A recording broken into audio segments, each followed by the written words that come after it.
When you're bipolar, when you go through those extremes, you have no choice but to bring some kind of meaning to such hell. I'm bipolar, filmmaker, and I made a film about it, Touch with Fire. I signed myself in voluntarily last night. Yes, you can't keep me you're here. Still not allowed no, to be no, released. no, no, no. This is a hospital for sick people. I'm not sick. I can understand why you'd be here. You look very sick to me. There's no life in your face.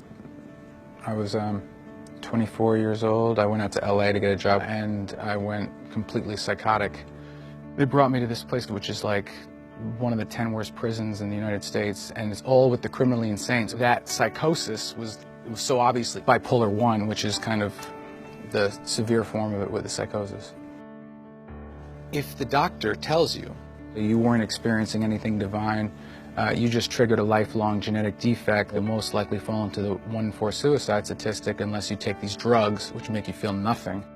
But if a doctor were to say, you know what, I know you saw something beautiful. I know that you saw what Van Gogh saw outside your sanitarium window, and that it was a miracle.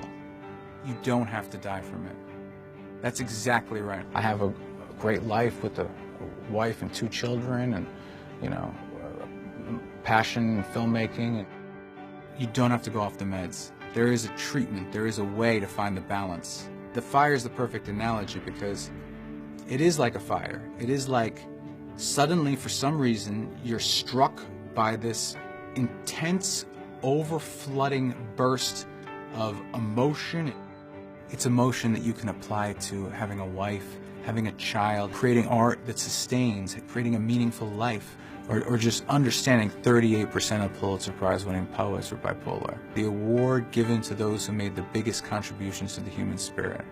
But when you're bipolar, when you go through those extremes, you have no choice but to bring some kind of meaning to such hell. And when you come out of it, you've actually developed a sense of happiness which is so much richer. You really, really understand the beauty of life. Because the beauty of life is not simply pleasure.